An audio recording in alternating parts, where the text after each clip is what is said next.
Добро утро, добро дојдовте во новото издание на Да си кажеме. Десетици илјади луѓе со денови протестираат во Турција поради апсењето на истанбулскиот градоначалник, кој се смета за главен фаворит, можен фаворит на изборите за председател на државата во 2028 година. Дали ова е увертира во сериозна политичка криза која може да го фрли регионалниот џин во длабока политичка криза, или пак е само куса политичка турбуленција која ќе му овозможи на Ердоган да ја зацврсти својата моќ? Ќе зборуваме во продолжение со мојот денешен гостин, професорот доктор Шенер Билали од Меѓународниот Балкански универзитет. Професоре, добро утро, добро дојдовте во студиото на Телма. Добро утро, благодарам. Накусо во една реченица, што би кажале? Дали регионалниот џин влегува во длабока политичка криза со оглед на тоа што станува збор за најмасовни политички протести од 2013-та наваму, ако не се лажам? Лично, со години пратиме политика, турската политика, ја не верувам дека тоа ќе се подлабочи, ќе стане криза. Наспротив, верувам дека тоа ќе биде и на адвантаж на актуелниот председател на Републиката на Турција.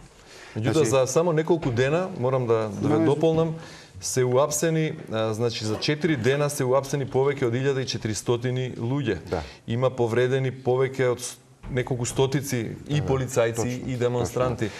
Значи, не наликува и на обична политичка турбуленција по која Ердоган би станал уште посилен. Значи, почетокот треба да се анализира. Значи, пред почетокот опозицијската партија, Републиканска народна партија, така ако се преведе на македонски, инсистираше младите да излегуваат на улици. Но од друга страна државата не дозволуваше. Значи, до 1 април немате дозвола да излезете да протестирате.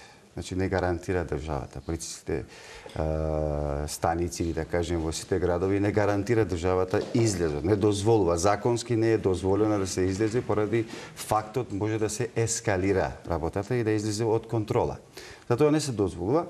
Дали тоа е гушење на демократските тенденции? Па ја не мислим дека тоа е тотално гушење на демократските тенденции, земајќи предвид, значи, ако една страна излегува на протести, може и другата страна да излегува. Подржувачите на актуелната влада, ако и тие излегуваат, тоа може да се ескалира. Значи, тоа више станува длабока криза, што викате вие. Апсењата се направени, според тоа што ги пратиме во медиумите и лично бев во Турција пред неколку дена, апсењата се прават во склоп на демократските принципи. Значи, во тие места кај што не е дозволено да се направат протести, таму се прават и апсења. Значи, тоа е гледано од демократска страна, ја не верувам дека имаме проблеми, демократски проблеми, но незадоволството мора некако да излезе и на улици. Значи, тоа е факт. Добро, истанбулскиот градоначалник Екрем Имамоглу е обвинет, се товари со сериозни обвинувања, прво за корупција, второ и за тероризам. Судот тоа обвинување веќе го отфрли за тероризам? Да, отфрли. Вчера мислам дека отфрли. А и обвинителството, според адвокатите на истанбулскиот градоначалник, велело дека тие докази што се приложени се недоволни, на брзина срочени за сериозно обвинување. Во таа смисла ве прашувам дали ова представува удар врз демократијата, на кој се надоврзува и забраната за јавни протести и демонстрации? Значи, во оваа фаза не можеме да бидеме дискретни и да кажеме дека е удар или не е удар. Бидејќи имаше... Значи, оваа фаза е започната од 2019 година. Значи, јавното обвинителство и другите дистанци веќе од 2019 година работат формирањето на досието на Имамоглу врз основа на некои факти, што нормално ние не ги имаме тие факти. Значи, тоа е процес од 2019 година. Сега, тоа е однесено во дистанците кај што треба. Во судскиот процес прва категорија беше корупција, втора категорија беше како може да се каде поддршка на терористичките организации и така натаму, но тоа е отфрлено. Се останува првата категорија против Имамоглу врз основа на факти дека е направена корупција во градот Истанбул. Се ќе треба да чекаме до крајот јавното обвинителство како ќе одлучи. Сега за сега тоа немаме факти да кажеме дека е про или не. Од овој аспект, доколку не се изнесат факти, тогаш да. ќе ќе имаме демографски проблеми. Бидејќи евидентно е незадоволството, можеби власта не очекуваше на таква реакција. Протести се одржуваат во повеќе од 55 од вкупно 81 турска провинција. Да. Значи во поголемиот број турски региони има протести. Се кренаа луѓето не само во Истанбул, поддржувачите на Екрем Имамоглу и на неговата Републиканска народна партија. Прашањето што тука се поставува е зошто му треба на Ердоган овој потекст сега, во овој момент, со оглед на тоа што претседателските избори се далеко, релативно во 2028, а при тоа и самиот Ердоган не е сосема јасно дали ќе може, дали ќе има право да учествува на тие избори, со оглед на тоа што тоа би се борел за трет последователен мандат, што сегашниот устав тоа не го поддржува. Интересно и ја лично, како академик што се занимавам со политичка комуникација, со кампањи, во тие денови кога почна овие работи, јас се запрашував, викав зошто му треба на претседателот Ердоган да ја направи оваа работа. Значи, тогаш мислев дека тоа се прави од страна на Ердоган. Но имав прилика да видам во Турција, да истражувам, да разговарам со новинари и со другари што се во политика или ван политика, во лоби групови и така натаму. Дојдовме до констатација што денеска во турските медиуми тоа се дебатира и со факти се дебатира. Значи, ова не е направено од страна на Тајип Ердоган, бидејќи не му треба. Ако гледаме во основа на политички кампањи. Сакате да кажете дека во Турција судството, обвинителството се независни од извршната власт и од претседателската позиција? Да, независни е, но сакам да обратим тука. Значи, имаме отприлика 3 години до изборите. За новите избори. Ако се направи сега вакво нешто, зборуваме професионално за кампањи, тоа ќе биде заборавено после месец, 2 месеци. Но тоа што предвидов, тоа што видовме во основа на истражувањето и разговори со колеги од Турција и така натаму, од една страна опозицијската партија, та турски што е џЕП, што викаме ние Македонски Републиканска народна партија, имаше трансформација од Кылычдарогlu до Өзер. Во процесот на трансформацијата Екрем Имамоглу беше активно инволвиран да се направи таа трансформација. Значи, таа трансформација беше и логична со оглед на тоа што Килич Дарулоглу загуби на претседателските избори, беше поразен и беше логично да си поднесе одговорност. Но проблемот е во друга работа. Долгорочно Екрем Имамоглу себе си гледаше како претседател на Републиканска народна партија. Но со плюс бонус кандидат за претседател на државата. Значи, Екрем Имамоглу има амбиции и државната власт и партиската власт да ја превзема. Сега, што стана? Өзгур Өзер некој вид предвиде дека Екрем Имамоглу ќе има многу поддршка, а да, има. Значи, тоа е факт. Во Република Турција Екрем Имамоглу има една голема поддршка, зборуваме за милиони гласови. Мислим, вчера или завчера пратим медиуми, 5-6 милиони веќе се калкулирани.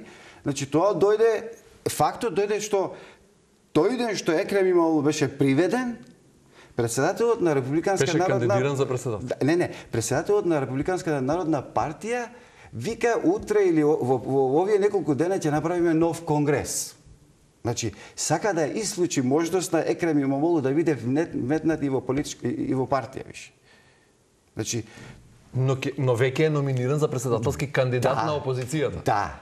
Но која веројатно ќе поддржи тој шестократен сојуз кој го поддржа. Да, точно, ама сега се прави нова политичка маневра од страна на претседателот на истата партија. Значи вика, ќе идеме нов конгрес и можно е во овој нов конгрес Екрем Имамоглу да не биде наш кандидат. Можно е самиот да се кандидира. Өзгур Өзер, значи актуелниот претседател на Републиканска народна партија. И тоа дава алиби на аналитичарите во Турција да видат, да кажат дека фактички ова операција е направена од страна на Републиканска народна партија, не од АК партија. Меѓутоа тоа се веројатно аналитичарите кои се склони или кои се приклонети кон власта и кон партијата на Ердоган. Што велат оние другите аналитичари, јас читав и други медиуми, некои аналитичари велат дека со ова шансите на Имамоглу за претседател драстично се зголемуваат да го порази Ердоган, бидејќи слична судбина имаше и самиот Ердоган. Да, точно. Кој како градоначалник на Истанбул исто така беше осуден на двегодишна казна затвор, ако не се лажам, поради цитати од Коранот или една религиозна поема. Цитати од книга, некоја книга, не памтам точно, ама да, значи главните аналитичари што се опозиција, значи цело време што ја критикуваат Тајип Ердоган, тие веќе викаат ова не е скена на Тајип Ердоган, ова е натрешни проблеми. Значи цело време тие се во блогови, тие се во TikTok и така натаму, ги пратиме лично. Тие што викаме најглавните против Ердоган, оваа работа не ја перцептираат као операција на Ердоган, него викаат ова е внатрешна операција. Не може да биде пресметка на опозицијата од едноставна причина што кој би му подметнал сега на Екрем точно. Имамоглу, која е главна опозицијска звезда последниве години. Значи, од аспект на кампања, ако гледаме, така. Екрем Имамоглу има многу голема поддршка против Тајип Ердоган. Зошто тогаш би било пресметка во опозицијата? На негов грб. Не, ама прашањето беше исто и во почетокот, зошто позицијата да ја направи таа пресметка? Значи, тоа нема да му годи на позицијата, наспротив ќе му годи на Имамоглу. Значи тоа е. Но нема мотив па ниту неговата матична партија, бидејќи факт е дека тоа е главната опозицијска звезда и единствениот човек кој може да го порази Ердоган. Да. Тогаш немаат мотив ни опозиционерите. Па сега анализите викаат внатрешно пресметување. Од друга страна, медиумите лансираат некои други спецификации, да кажем така. Значи, немаме јасна слика. Значи, искрено ако зборуваме, немаме јасна слика дека ова ќе се случи вака. Но доколку Имамоглу добие над 2 години, тоа значи дека политичката кариера на Имамоглу е завршена. Значи нема да има право да влегува во такви извори. Како успеа Имамоглу да стане толку популарен, да биде човекот кој можеби ќе му пркоси и ќе го стимне од престолот после речиси 3 децении и повеќе Реджеп Тајип Ердоган, кој факт е дека направи империјална сила од Турција, не само регионална, туку ги прошири границите, ја зајак на меѓународно Турција и многу вешто балансира и со суперсилите и генерално води умешна меѓународна политика на светската политичка сцена. И сега Екрем Имамоглу, релативно непознат политичар и млад во однос на Ердоган, 55 години има само. Точно, да. Порано беше градоначалник на некој кварт на Истанбул. Во 2019 го поразува поранешниот премиер Илдирим, како беше? Да, Илдирим. Да. И станува главна звезда, иако и самиот има политички фалинки, односно лош пиар би рекол. Се сеќавам на поплавите катастрофални во 2019-та, за време на кој тој не го прекина својот одмор, па беше критикуван и како градоначалник, тој беше на одмор кога неговиот град се соочуваше со големи поплави. Потоа исто така беше кога имаше земјотрес некаде далеку на истокот, тој беше на скијање.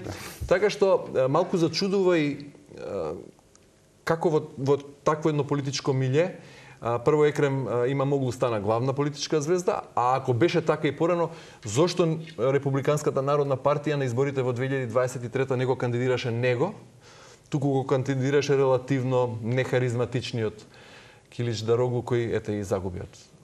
Па, значи, имаме во опозицијскиот блок последните 10-15 години е евидентно дека со ваква логика не може да се порази Тајип Ердоган. Значи, опозицијата е свесна дека ваква реторика, ваква политичка консталација, ние никогаш не можеме да го разрешиме Тајип Ердоган и да го победиме Тајип Ердоган.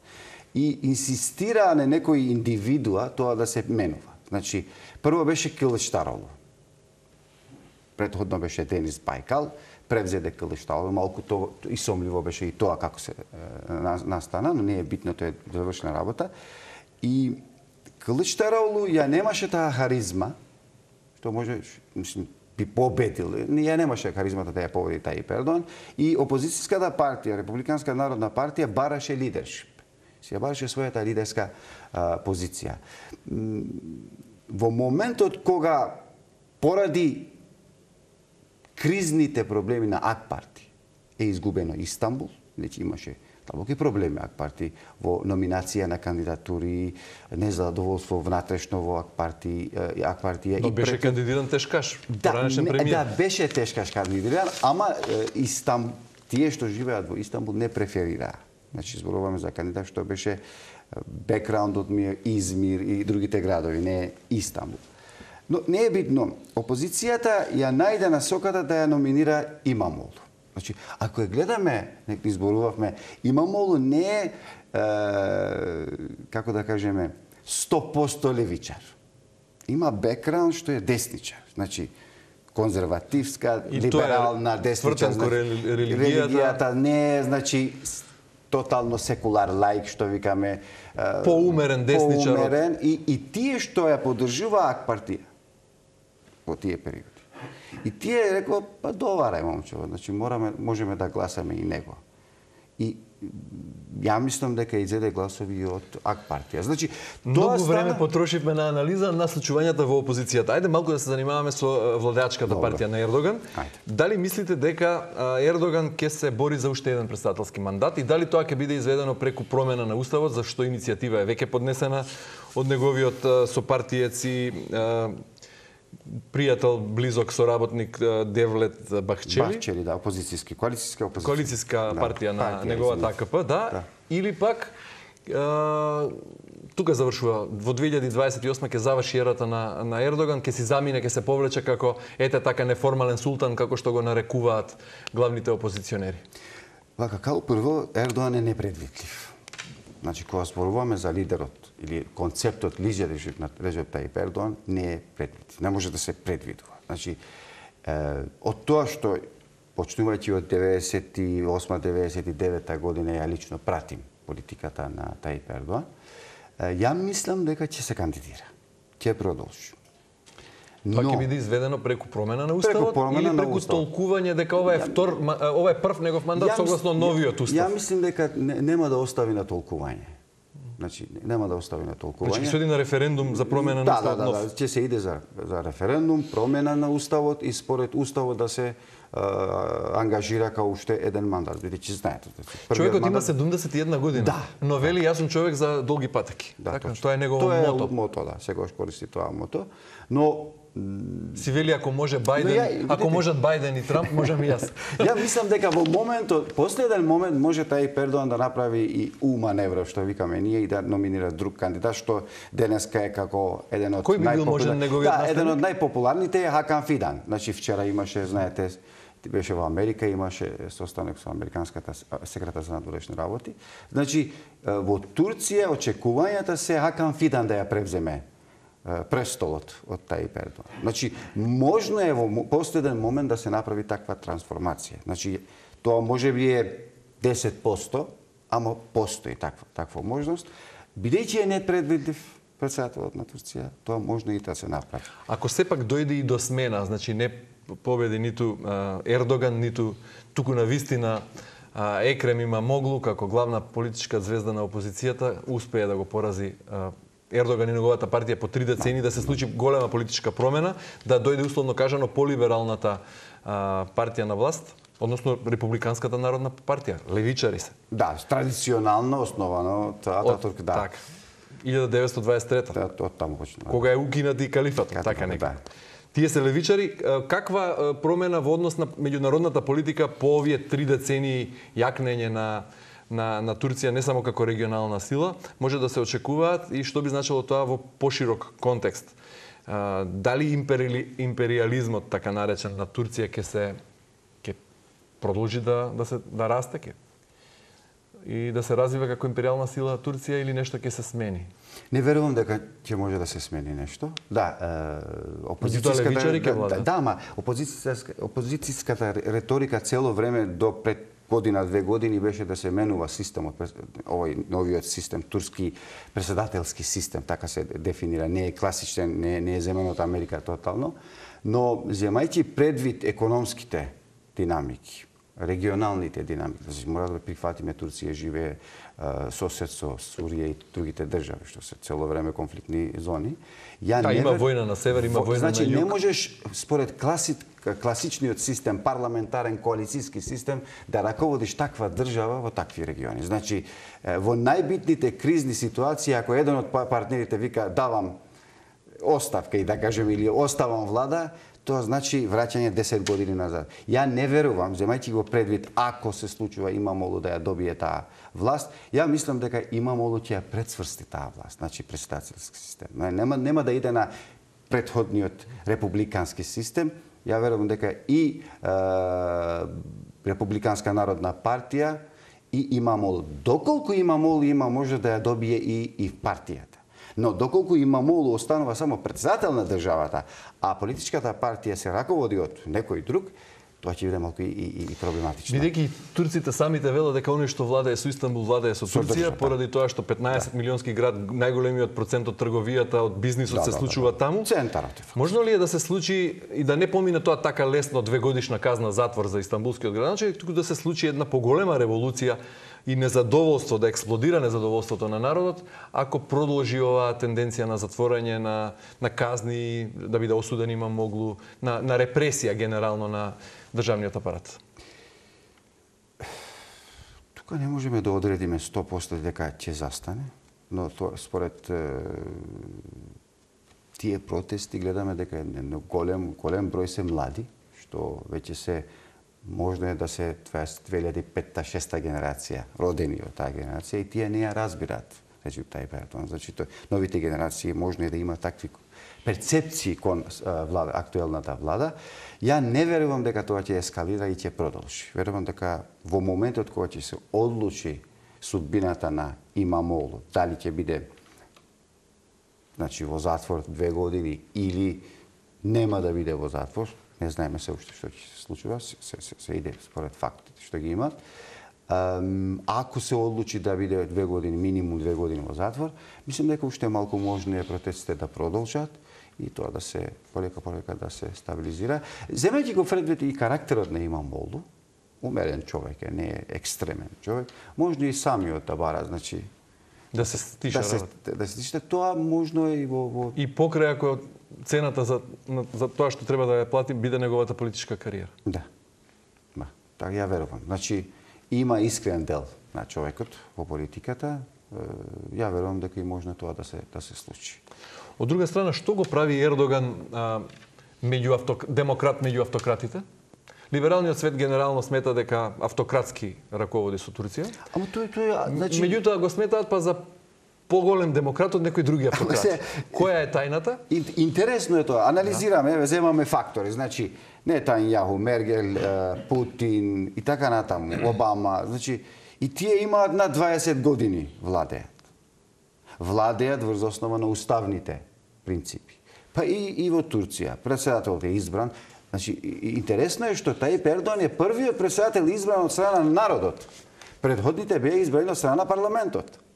Сега, човекот доаѓа прв пат избран од страна на народот, као председател на државата република, тој стариот систем, владее вон тие можности што уставот му дава на човекот. Не владее над тие можности.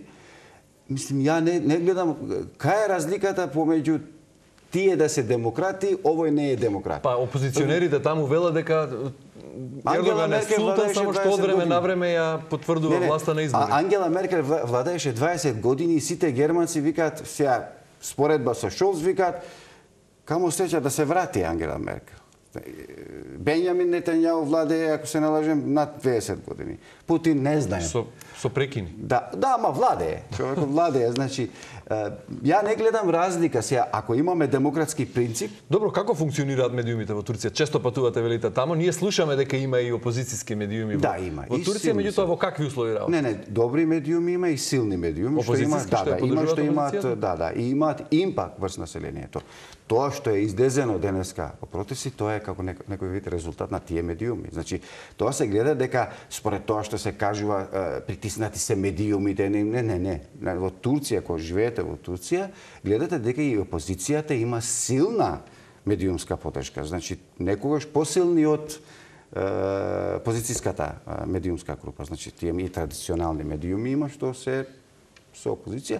Но што е интересантно и транспарентно, во Турција немаме такво, значи, не сме со опозиција, не сме со опозиција. Тоа е јасна слика. Сите се определени? Да, определени се. Значи, тоа е јасно. Народот перцептира тоа како нормални демократски процеси.